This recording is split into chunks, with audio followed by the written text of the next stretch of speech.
Donc selon moi, un dessinateur de dessins animés est meilleur que Dieu. Nommez-moi un dessinateur de dessins animés qui est parfait. Il y en a beaucoup. Je vous demande, veuillez me nommer un dessinateur de dessins animés qui est parfait.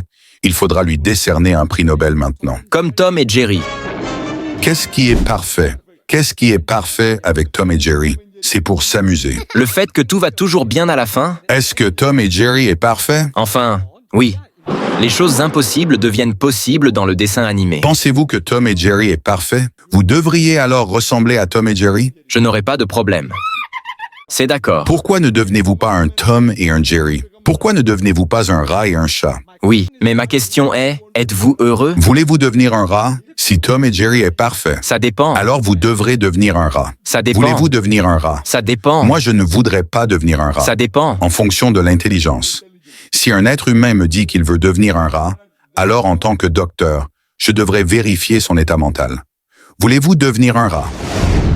Salam la famille, suivez ce débat entre cet athée et Dr Zakir Naik, qui exprime ses doutes et incompréhensions, en se demandant pourquoi la vie doit être un test plein de souffrance et d'injustice, et il va même jusqu'à dire qu'un dessinateur de cartoon crée mieux qu'Allah. Comment répondre à de tels questionnements? Restez avec nous pour découvrir les réponses apportées. Malheureusement, plus de 80% de vous qui regardent nos vidéos ne sont pas encore abonnés.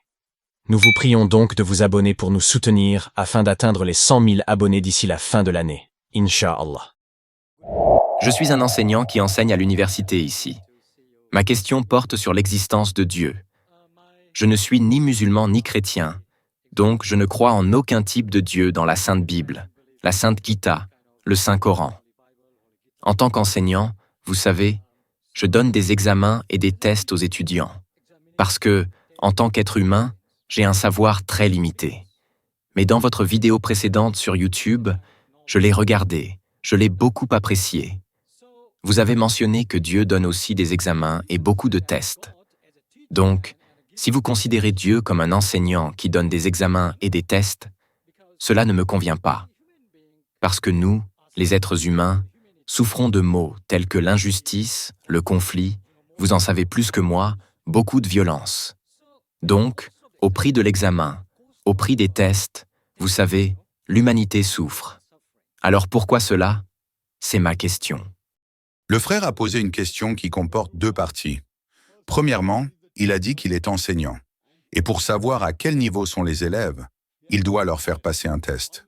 Dieu Tout-Puissant, lui, a toute la connaissance. Alors pourquoi devrait-il faire passer un test? Il devrait tout savoir à l'avance. Point numéro 1. Et point numéro 2, quand nous passons un test, pourquoi y a-t-il tant d'injustice et de souffrance chez les êtres humains? Correct? Donc une question, deux parties. Deux parties. En ce qui concerne la première partie de la question, si Dieu Tout-Puissant sait tout, alors pourquoi devrions-nous passer par le test? Le test, comme Allah le dit dans le Coran, dans la sourate Al-Mulk, chapitre 67, verset 2. C'est Allah qui a créé la mort et la vie pour voir lequel d'entre vous est le meilleur en action. Et le Coran dit dans la sourate Fatir, chapitre 35, qu'au moment où un enfant naît, le destin complet est enroulé autour de son cou. Dieu sait tout. Alors pourquoi passer par le test? La raison est que Dieu sait dès votre naissance si vous irez au paradis. Il sait qui est bon, qui est mauvais, qui est moyen. Mais imaginez si Dieu Tout-Puissant, sans que vous viviez dans ce monde, vous mettez directement en enfer ou directement au paradis. Ceux qu'il met au paradis, ils ne s'opposeront pas. Mais ceux qu'il met en enfer, ils diront « Pourquoi m'avez-vous mis en enfer ?» Imaginez si vous êtes un enseignant et que vous avez enseigné dans la classe pendant 1 an. Avant l'examen, vous pouvez juger que cet étudiant n'est pas très bon. Il va échouer. Et cet autre étudiant est premier de la classe, non? Mais j'ai peur que vous compariez Dieu Tout-Puissant à quelque chose de limité. Laissez-moi terminer. Quand un enseignant humain avant l'examen peut juger que cet étudiant va échouer. Pourquoi? Parce que l'étudiant n'est pas studieux. Il ne travaille pas. Mais l'enseignant peut faire une erreur. L'enseignant peut prédire avant l'examen que cet étudiant sera premier de la classe, cet étudiant deuxième, et cet étudiant échouera. Si l'enseignant dit « D'accord, maintenant nous n'allons pas faire d'examen. Je donne la première place à cet étudiant, la deuxième à celui-ci, et j'échoue celui-là. » Bien sûr, les étudiants vont protester. Ils diront « Je n'ai pas passé l'examen. » L'enseignant peut faire une erreur mais Dieu Tout-Puissant ne peut pas faire d'erreur. Mais quand Dieu Tout-Puissant, sans que vous passiez le test, vous met directement au paradis ou met certaines personnes en enfer, naturellement, on va protester. Moi-même, je protesterais s'il me mettait en enfer. Mais ça, c'est une réflexion humaine. Ce n'est pas la connaissance du Tout-Puissant. Correct. Dieu Tout-Puissant veut prouver aux êtres humains également. Il ne veut pas que l'être humain pense que Dieu est injuste. Le Coran dit qu'au jour du jugement, personne ne contestera la justice d'Allah. Parce que le Coran dit que les organes témoigneront contre vous. Vos yeux témoigneront contre vous, vos mains. Donc, si vous ne passez pas le test, vous savez très bien que vous n'avez pas bien agi. Ainsi, si vous n'avez pas bien étudié et que l'enseignant vous fait échouer, vous ne pouvez pas dire que l'enseignant est injuste. De la même manière, Dieu Tout-Puissant a la connaissance de l'avenir, mais il laisse le test se dérouler afin qu'aucun être humain ne puisse contester. Imaginez si quelqu'un vous fait échouer sans que vous passiez l'examen. Allez-vous contester ou pas? C'est pour cela que, vous savez, j'ai beaucoup de mal à croire en Allah parce que Vous êtes un être humain. Avez-vous passé un examen de fin d'études? oui, je l'ai fait. Imaginez que l'enseignant vous fasse échouer sans que vous passiez l'examen. Seriez-vous d'accord? C'est pour cela que vous rabaissez Allah au niveau de l'humain. Je vous ramène, vous, au niveau d'un être humain, mon frère. Je ne parle pas d'Allah. L'être humain protesterait. Allah n'a pas besoin des êtres humains. Je vous demande encore, si votre enseignant vous avait fait échouer sans que vous passiez l'examen de licence, protesteriez-vous ou pas? Bien sûr, parce que vous êtes un être humain. De la même manière, si Dieu vous fait échouer et vous met en enfer, protesterez-vous ou pas? Oui, c'est parce que nous sommes des êtres humains. Correct. C'est donc la raison. Pour que vous ne protestiez pas, vous devez passer le test. C'est la réponse à votre première question.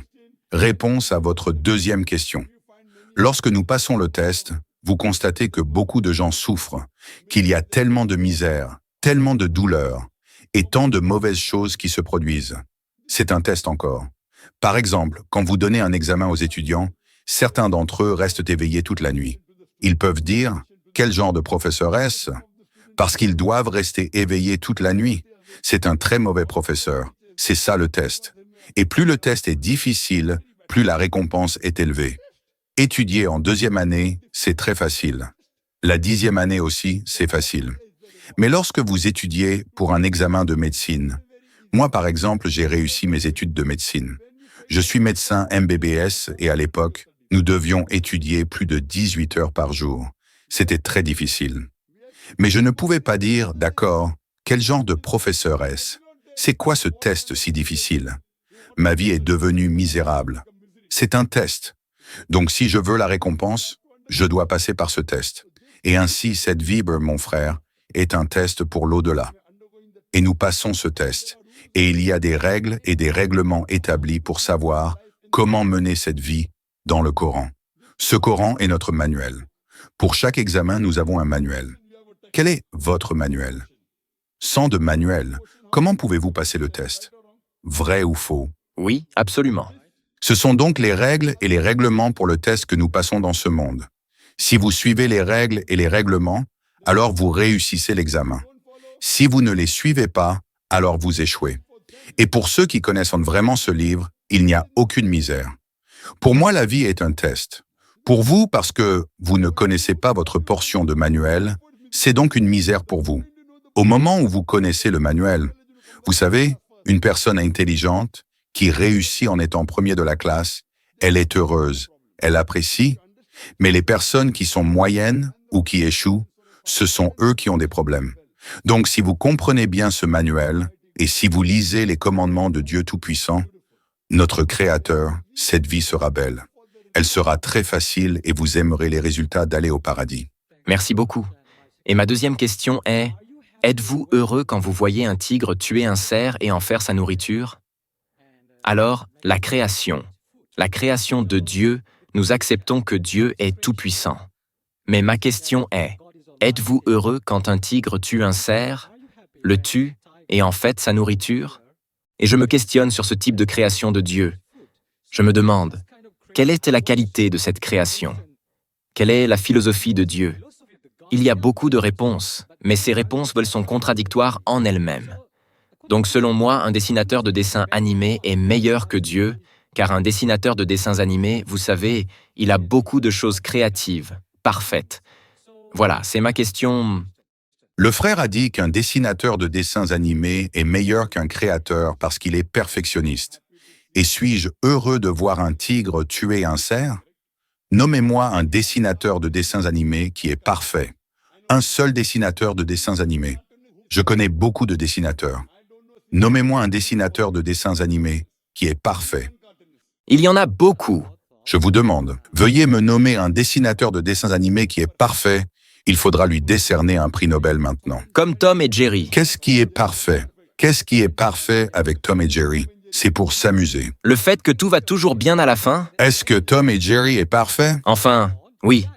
Les choses impossibles deviennent possibles dans le dessin animé. Pensez-vous que Tom et Jerry est parfait? Vous devriez alors ressembler à Tom et Jerry? Je n'aurai pas de problème. C'est d'accord. Pourquoi ne devenez-vous pas un Tom et un Jerry? Pourquoi ne devenez-vous pas un rat et un chat? Oui, mais ma question est, êtes-vous heureux? Voulez-vous devenir un rat? Si Tom et Jerry est parfait, Ça dépend. alors vous devrez devenir un rat. Ça dépend. Voulez-vous devenir un rat? Ça dépend. Moi, je ne voudrais pas devenir un rat. Ça dépend. En fonction de l'intelligence. Si un être humain me dit qu'il veut devenir un rat, alors en tant que docteur, je devrais vérifier son état mental.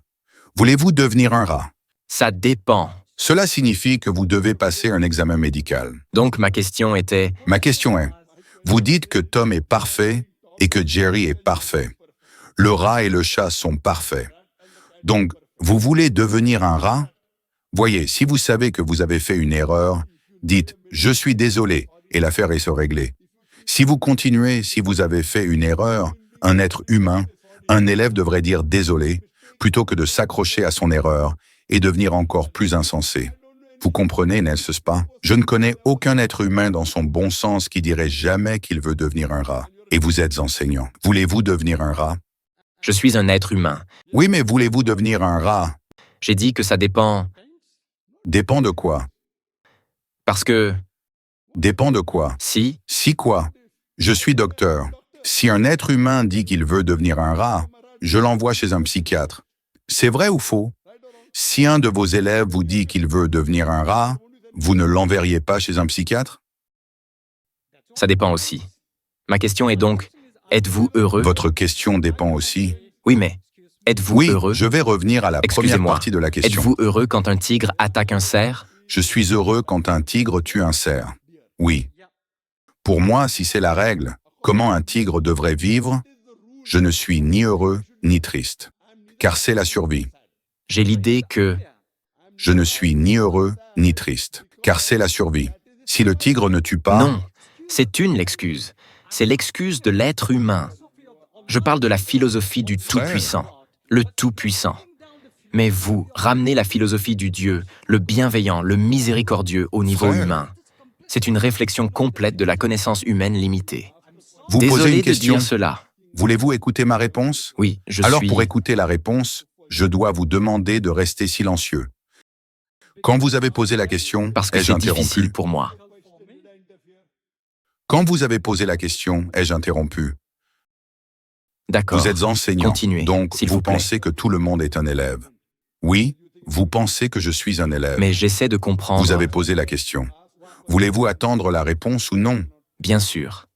Désolé pour cela. Alors, si vous ne suivez pas les règles, vous êtes si inhumain. Vous êtes si malpoli. C'est votre avis. Je suis très préoccupé par le Tout-Puissant et... Mais quand vous posez une question, allez-vous attendre la réponse? Imaginez si un élève n'arrête pas d'interrompre et ne vous laisse pas donner la réponse. Que lui diriez-vous? Vous lui diriez de sortir de la salle de classe, n'est-ce pas? D'accord, mais vous essayez de détourner l'attention, parce que vous êtes très malin. Vous avez posé la question. J'ai écouté très calmement. Sinon, il faudra laisser quelqu'un Je d'autre me poser tais, la question. alors. J'ai été très gentil. Vous étiez censé poser la question en 2 phrases. Je vous ai permis. Je donne la réponse.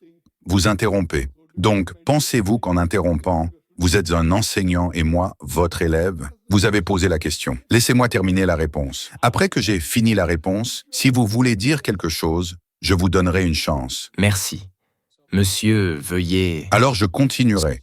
Vous n'avez pas à me dire s'il vous Ce plaît. n'est pas démocratique. Ce n'est pas la démocratie, ce sont des règles et des règlements. Votre démocratie, vous pouvez la faire chez vous. Ce n'est pas chez vous. C'est une session de questions-réponses. Avant de commencer cette session de questions-réponses, je vous ai dit les règles et les règlements. Maintenant, vous voulez enfreindre les règles et les règlements. Comment pouvez-vous être instruit si vous n'êtes pas éduqué et si vous n'êtes pas cultivé et vous attendez que les autres le soient? Voulez-vous me laisser parler? Sinon, nous demanderons à quelqu'un d'autre. Si vous parlez encore une fois, je demanderai à quelqu'un d'autre de poser la question. Je pense que vous ne comprenez pas l'anglais. Si vous voulez devenir un rat, je vous enverrai chez un psychiatre. Si vous dites que le cartooniste est parfait et que le cartooniste parfait est Tom et Jerry, cela signifie que vous voulez devenir un rat. Je parle aux êtres humains. Je dois parler des êtres humains. Quand je parle à un être humain, je dois parler avec une logique humaine. Je ne peux pas parler avec une logique de rat ou une logique de tigre. Vous avez dit que vous parlez aux humains. Bien sûr, je parle aux êtres humains.